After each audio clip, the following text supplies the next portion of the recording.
दोस्तों, आपका स्वागत है आपके खुद के YouTube चैनल पर। मेरा नाम है कुलदीप और मैं यहाँ से लेकर आता हूँ प्रभु के चमत्कार, हंसी मजाक की कहानियाँ और तीसरी शक्ति से रिलेटेड यानी कि भूत प्रेतों की कहानियाँ। तो दोस्तों, आज की कहानी है जगन्नाथपुरी की। जगन्नाथपुरी का नाम तो दोस्तों आपने सुना ही होगा और जगन्नाथपुरी के इर्द गिर्द जो हर रोज चमत्कार होते हैं उनके बारे में भी सुना होगा। तो आज की कहानी है दोस्तों जगन्नाथपुरी की।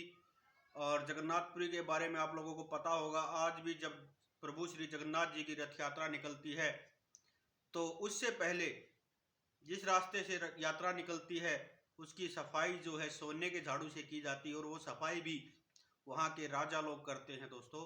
तो दोस्तों, आज की कहानी है रघु की। तो दोस्तों, रघु जो है वो अपनी धर्मपत्नी और माता जी के साथ एक छोटे से घर में रहता है और उस गांव के तकरीबन सभी लोगों का कार्य होता है मछली पकड़ने का, यानी कि मछुआरे जिनको बोलते हैं, जिनका व्यवसाय मछली पकड़ना और उन मछलियों को बेचना, उसी से उनकी दिनचर्या, उनका रहन सहन, जीवन यापन होता है दोस्तों। तो रघु का कार्य भी यही था, लेकिन रघु का मन उस काम में बिल्कुल नहीं लगता था और उसकी पत्नी और माताजी इससे बहुत परेशान थे कि हमारा क्या होगा। और रघु प्रभु श्री जगन्नाथ जी को बहुत मानता था और उसका मन नहीं लगता था इस कार्य में। वो सोचता था कि मैं क्यों किसी को किसी के परिवार से अलग करूं, क्यों किसी जीव हत्या का मैं दोषी बनूं। इसलिए उसका मन मछली पकड़ने में बिल्कुल नहीं लगता था।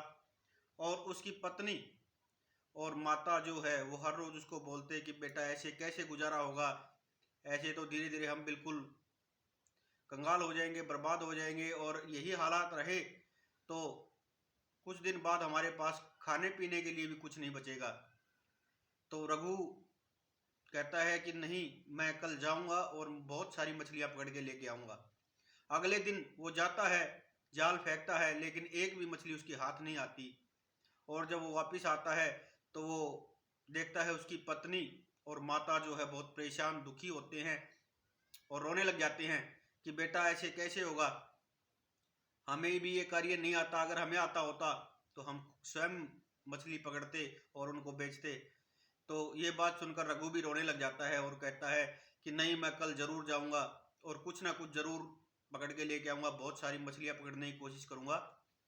अगले दिन वो फिर जाता है और जहाँ पे बाकी सब लोग मछलियां पकड़ रहे होते हैं उनसे काफी आगे वो चला जाता है, जहाँ पे लोग बोलते हैं कि यहाँ पे बहुत खतरा है।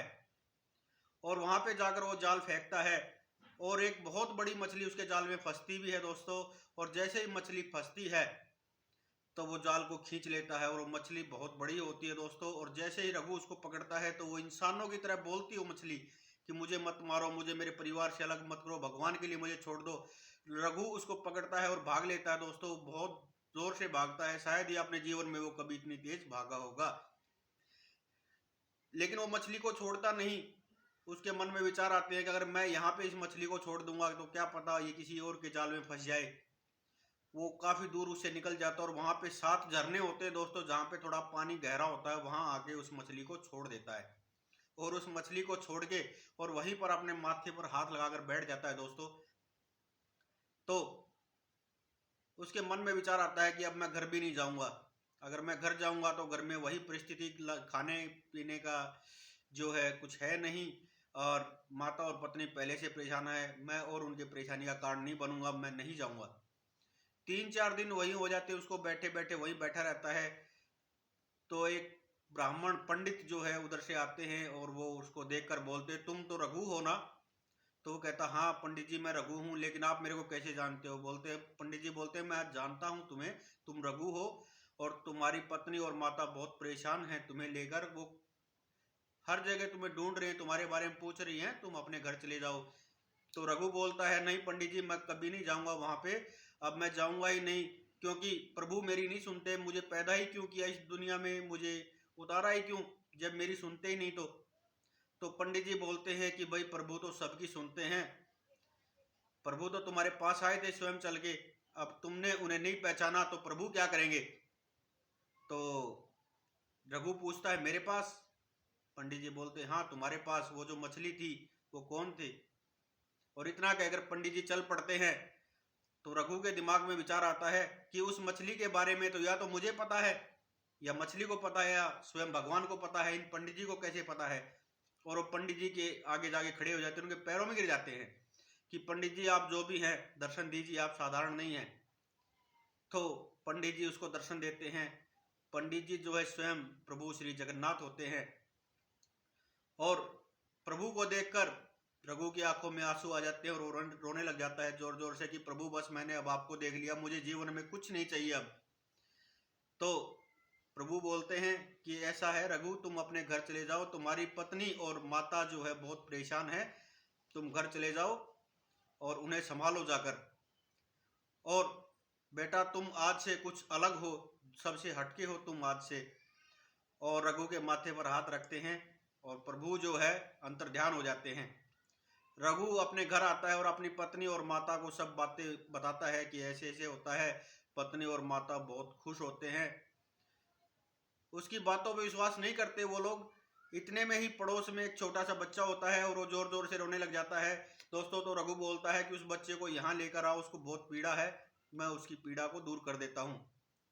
तो माता जाती है पड़ोस में और जाके बोलती है कि ऐसे ऐसे इसको लेके आओ। और वो जैसे ही बच्चे को लेके आते हैं तो रघु ने उस बच्चे के सिर पर हाथ लगाया और बोला इसको थोड़ा पानी पिलाओ, और हे प्रभु इसको जो पीड़ा है, जो दुख है वो मुझे दे दीजिए। और 1-2 सेकंड के अंदर ही वो बच्चा बिल्कुल स्वस्थ हो जाता है दोस्तों। तो धीरे धीरे ये बात पूरे गांव में और गांव से पूरे राज्य में फैल जाती है। सभी रघु को भक्त रघु, जगन्नाथ जी का लाडला रघु इस नाम से जानने लग जाते हैं। और रघु सबकी मदद करता है। लोग उसको उसके जीवन यापन में जो भी सामान चाहिए सब उसके घर पहुंचाते हैं, जैसे खाने का राशन वगैरह सब। और धीरे धीरे वो बहुत राज्य में फेमस हो जाता है, प्रसिद्ध हो जाता है दोस्तों। और वहीं वहाँ के जो राजा होते हैं वो डेली जगन्नाथ जी को भोग लगाते हैं और जगन्नाथ जी स्वयं राजा के घर भोग लगाने आते हैं, खाना खाने आते हैं। राजा जैसे ही शाम के टाइम प्रभु को भोग लगाते और पर्दा खींच देते और प्रभु की आरती करते, और जब वापस पर्दा हटाते तो भोजन समाप्त मिलता दोस्तों।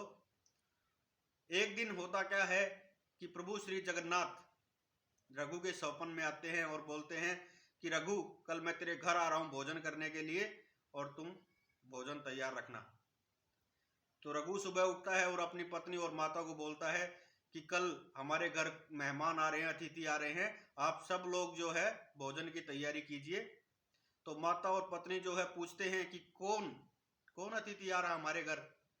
तो रघु बताता है कि प्रभु जगन्नाथ आ रहे हैं हमारे घर पर भोजन करने। पत्नी और माता को विश्वास नहीं होता कि तुम सौपन की बात सच मान रहे हो, ऐसा कैसे हो सकता है। तो रघु बोलता है कि आप लोग भोजन तैयार कीजिए, मेरी कुछ मदद चाहिए तो बताओ, मैं आप लोगों की कैसे मदद कर सकता हूँ इसमें। तो पत्नी और माता कहती हैं कि तुम्हारी कोई मदद नहीं चाहिए, हम भोजन की व्यवस्था करेंगे, कोई समस्या नहीं है। तो रघु की पत्नी और माता जो है वो भोजन की व्यवस्था करती हैं दोस्तों। और उधर जब राजा शाम को भोग लगाते हैं और पर्दा खींचते हैं, आरती करते हैं, वापिस जब पर्दा हटाते हैं तो भोजन ऐसे के ऐसे रखा होता है, प्रभु ने भोग नहीं लगाया होता। राजा वहां पर जोर जोर से रोने लग जाते हैं कि हे प्रभु मुझसे क्या गलती हुई है जो आप आज भोग लगाने नहीं आए। तो आवाज आती है कि तुमसे कोई गलती नहीं हुई, लेकिन आज मैं अपने लाडले के घर, अपने एक भक्त के घर जा रहा हूं भोजन करने के लिए। तो राजा पूछते हैं प्रभु ऐसा कौन है, मैं इतने वर्षों से आपकी सेवा कर रहा हूं, मुझसे भी प्रिय आपको कौन है। तो प्रभु बताते हैं कि रघु नाम का एक भक्त है मेरा। तो राजा बोलते हैं हाँ नाम तो मैंने भी सुना है। तो प्रभु बोलते हैं यहाँ से 10 किलोमीटर दूर एक गांव में रघु नाम का एक बहुत प्यारा, बहुत अच्छा और सच्चा इंसान है, मैं आज उसके घर जा रहा हूँ भोजन करने। तो राजा बोलते हैं कि प्रभु क्या आप मुझे वहां पे मिलेंगे। तो जगन्नाथ बोलते हैं कि हाँ मैं वहां पे आपको मिलूंगा। तो राजा वहां से रंगे पैर ही दौड़ लेता है और पीछे पीछे राजा की सिपाही। और जाकर राजा देखता है तो रघु, उसकी पत्नी और उसकी माता जो है किसी को भोजन खिला रहे हैं, भोजन करवा रहे हैं, लेकिन राजा को कोई भी दिखाई नहीं देता। राजा बहुत परेशान और राजा की आंखों में आंसू आ जाते हैं, प्रभु मैंने इतने वर्ष आपकी सेवा की लेकिन आपने मुझे कभी दर्शन नहीं दिए।